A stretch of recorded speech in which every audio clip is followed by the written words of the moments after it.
Bom dia, Vera. Hoje nosso link sobre o plenário, na verdade, está sendo aqui nas comissões, porque tudo está girando em torno da apresentação desse relatório aí da Comissão Especial da Reforma da Previdência, né?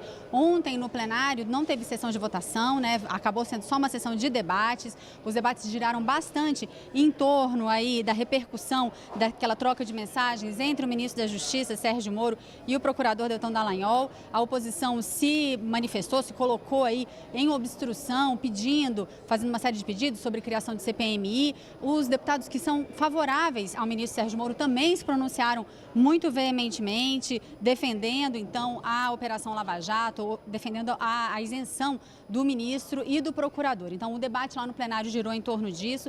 Agora, essa questão da obstrução, que parecia superada aqui na discussão sobre a reforma da Previdência, voltou à pauta, como a gente viu na matéria, depois dessa entrevista coletiva na noite de ontem. A gente vai conversar então agora com vice-líderes sobre qual que é a expectativa deles para o andamento dessa reunião. Parece que houve uma tentativa de criação de acordo, mas esse acordo está em suspenso aí. A gente vai conversar com eles sobre isso. Quem está aqui comigo, a deputada Fernanda Melchiona, que é vice-líder do PSOL, do PSOL do Rio Grande do Sul, e o deputado Luiz Ovando, que é vice-líder do PSL, é do PSL do Mato Grosso do Sul. Deputada, eu vou começar com a senhora para a gente saber, então, como é que fica. Houve uma tentativa do presidente da Comissão Especial da Reforma da Previdência de tentar fechar um acordo de procedimentos, conversar com partidos de oposição ontem durante o dia. Qual que é a expectativa da senhora para o que de fato vai acontecer na reunião hoje? Olha, primeiro bom dia, né? Evidentemente nós não damos acordo para votar uma reforma que é antipovo. A reforma da Previdência, agora, com o relatório ou sem o relatório, claro, tem nuances, mas o bojo dela mantém uma lógica que é fazer com que as pessoas trabalhem muito mais e ganhem muito menos na aposentadoria. Ela significa tirar 80% da economia que o Paulo Guedes fala, que significa menos pensões, menos aposentadorias, menos salários, dos mais pobres, dos que estão no INSS e que ganham até R$ 1.300 por mês. Ela significa uma sobrecarga de trabalho enorme para professoras, policiais, civis, para o conjunto da classe trabalhadora brasileira. Então nós não demos acordo para votação, não achamos que uma reforma que vai na esteira ou no aprofundamento de uma política econômica que já vem sendo desenvolvida no Brasil nos últimos anos com o governo Temer e aprofundada agora com o governo Bolsonaro, de pauperização, de privatizações, de retirada de direitos, né? Nós achamos que o aprofundamento dessa agenda vai levar a ter mais desemprego. Veja, hoje 70% dos municípios, a maior fonte de riqueza, de renda, de circulação de renda, é a Previdência Social através dos seus benefícios. Se uma reforma da Previdência dessa passa e diminui as aposentadorias e pensões, além de desumano para os trabalhadores e trabalhadoras, evidentemente vai ter um efeito cascata nos municípios, reduzindo a circulação, o comércio e gerando mais desemprego. Nós falávamos a mesma coisa na reforma trabalhista. E aí, né, o governo, à época, e boa parte da imprensa, vendeu como essa é a solução para os empregos. O Brasil pena com 13 milhões de desempregados e 35 milhões de pessoas na informalidade. A PEC dos gastos públicos é a mesma coisa, está estrangulando o país. E esta reforma da Previdência é o aprofundamento de uma agenda antipovo e de uma agenda para seguir privilegiando o sistema financeiro. Além disso, nós não daríamos acordo, porque é muito grave, né, o teor das mensagens, do vazamento das mensagens do Moro e do Dallagnol. Certamente nós vamos ter a oportunidade de debater no próximo bloco, mas não se pode dar uma situação de normalidade a algo que não é normal. Deputado Dr. Luiz Ovando, então vamos começar falando sobre a reforma em si. Ela é necessária? Qual que é a expectativa do senhor para esse debate que acontece a partir de agora? Olha, Carol, eu não tenho dúvida que a reforma é verdadeiramente necessária. Nós estamos vivendo uma situação muito boa, inclusive no país, de aumento de expectativa de vida, em que hoje nós temos aí em torno de 78 anos a expectativa de vida para as mulheres. Isso vai aumentar significativamente. Então, se nós continuarmos a manter a idade que foi estabelecida em 1940, diga-se de passagem, isso é muito importante, desde então não houve mais nenhuma referência em relação à idade. Se nós continuarmos, nós teremos pessoas aposentadas com 50 anos de idade, que é o comum que tem acontecido, principalmente no funcionalismo público, em que se desconta constantemente, e nós vamos ter, inclusive, indivíduos chegando a 95, 100 anos, que isso é a expectativa dentro de mais 15, 20 anos, e infelizmente nós teremos um período de concessão de valores, ou seja, a condição contributiva será comprometida. Então é importante que se veja isso. E quando a gente vê uma situação em que você diz assim, não, isso será tirado dos trabalhadores de uma maneira geral, porque 80%, não há dúvida, eu concordo que relativamente é verdadeiro, mas do ponto de vista absoluto não é verdadeiro, porque grande parte desse valor será em torno de 14 vezes mais reduzido dos funcionários públicos, os que têm benefícios maiores do que aquele que é trabalhador. Então o trabalhador, pelo contrário, será beneficiado em decorrência do fato de que, com a reforma da Previdência, investimentos acontecerão e o indivíduo terá a condição de opção de trabalho ao longo do tempo.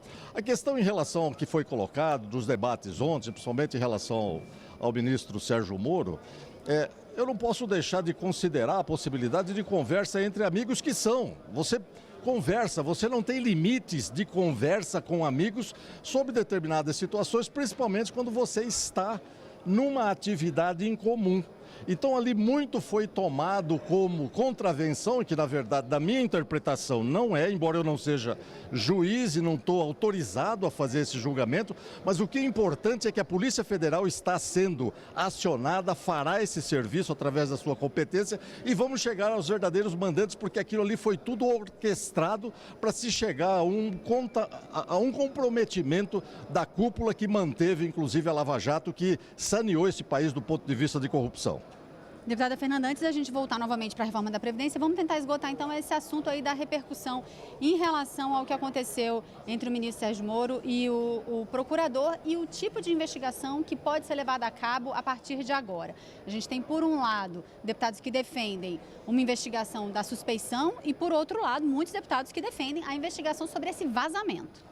Olha, em primeiro lugar, eu quero dizer que eu acho gravíssimo o teor das conversas que foram trazidas à tona nessa reportagem excepcional, né, do The Intercept e do Glenn Greenwald, que é um dos maiores jornalistas mais reconhecidos do mundo por ter trazido à tona o tema do Snowden e faz também um compromisso público, né, de trazer a público mensagens que dizem respeito à totalidade do país. Então, isso é muito importante, defender e, ao mesmo tempo, respaldar a liberdade de imprensa. E acho muito grave que tem que se atacar a fonte, inclusive o Sérgio Moro, quando era juiz, falava que vazamentos, quando tem interesse público, são úteis. Agora, quando o vazamento diz respeito a ele, tenta deslegitimar a fonte ou silencia diante de graves indícios. O primeiro deles é do juiz ter atuado como acusador.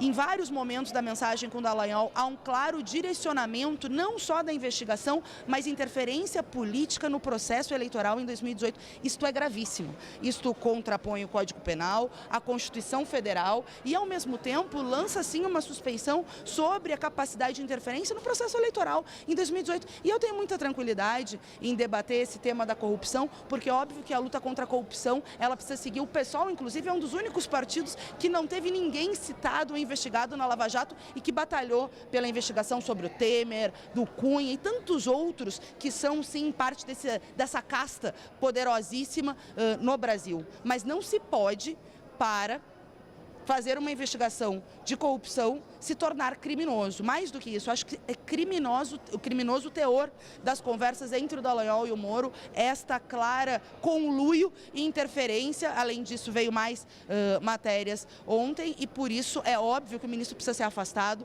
e o Deltan Dallagnol também, e tem investigação, sim, para que a gente possa, trazer cada vez mais a verdade para o povo. Só queria concluir, doutor, depois tem outras coisas que nós pensamos diferente, eu só queria fazer uma vírgula. Os servidores públicos também são trabalhadores. Eu estou absolutamente estarrecida com a situação dos servidores públicos no meu estado. São quase 4 anos de parcelamento de salários, servidores com salários congelados e que serão muito massacrados nessa reforma, assim como o conjunto dos trabalhadores do regime geral, que a gente chama popularmente INSS.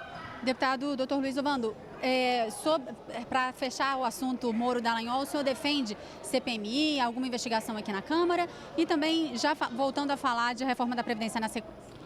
Primeiramente, eu gostaria de ter a resposta da investigação técnica da Polícia Federal, né?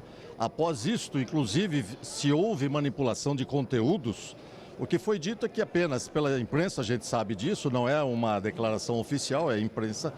e que apenas 1% daquilo que estava escrito foi colocado. E a gente não sabe se houve deturpação, se houve alteração, adulteração desse conteúdo. Uma vez exposto, mostrado, é importante que se investigue. Eu sou pela investigação, não sou contra o esclarecimento do problema, porque o esclarecimento, o diagnóstico preciso é que nos vai dar condição de tomarmos decisões e tomarmos partido da situação, né? Inclusive defendendo CPI ou não nessas situações. Em relação ao que a nobre deputada Fernanda, né, disse a questão, eu sou funcionário público, já sou aposentado, você pode observar, né, mas a verdade é que o funcionário público tem uma proteção, são trabalhadores, né, mas comparado à grande massa da população trabalhadora do Brasil, nós podemos nos considerar privilegiados. Deputada Fernanda, para a gente encerrar rapidamente, eu queria saber como é que fica essa questão da obstrução, que a gente entende que a oposição é contrária à reforma, mas o acordo que tinha sido fechado era justamente para que todos os deputados tivessem tempo de fala, de discussão. Isso não é melhor do que simplesmente obstruir? Nós não temos nenhuma pressa e nem queremos que haja essa votação atropelada da reforma da Previdência. Nós temos uma expectativa de que a greve geral amanhã terá um impacto forte no Brasil e chamamos todos os trabalhadores e população a cruzar os braços e apoiar essa mobilização para que a gente possa derrotar a PEC 06 e ao mesmo tempo atacar os verdadeiros privilegiados. Eu não concordo com o doutor Ovaldo que os funcionários públicos são os privilegiados. Os privilegiados no Brasil são os bancos que seguem massacrando o povo com essas escorchantes taxas de juros financiados pela política econômica essa desenvolvida pelo governo Bolsonaro. O privilegiado no Brasil são 6 bilionários que têm a mesma renda de 100 milhões brasileiros num país tão desigual. E nós temos propostas. Uma delas é criar uma nova alíquota de imposto de renda para quem ganha 40 salários mínimos e para quem ganha 60 salários mínimos. Ou seja, para quem ganha quase 40 mil reais e para quem ganha quase 60 mil reais, uma nova alíquota para cada uma dessas faixas, o que totalizaria 1,5 trilhão em 10 anos, segundo a Anfip. E aí sim pegaria os privilegiados. Mas não, o governo Bolsonaro prefere massacrar os mais pobres e os trabalhadores com a PEC 06 para fazer aí o que os bancos e as elites econômicas querem. Não tem o apoio do PSOL, vamos obstruir e amanhã vamos estar junto na greve geral.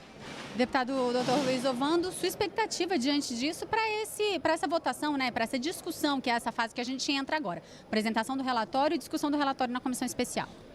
Nós vimos aí a presença do relator, né, dizendo que houve um acordo e a minha expectativa é de que seja aprovado, sem dúvida, né? Com esse acordo a maioria naturalmente vencerá, né? Pelos interesses que foram colocados, naturalmente o interesse de toda a classe trabalhadora, né, do país e também, né, das condições futuras que cada um almeja em termos de expectativa. Então eu quero crer, a minha expectativa é que será aprovado e nós estaremos votando favoravelmente se for para a Câmara.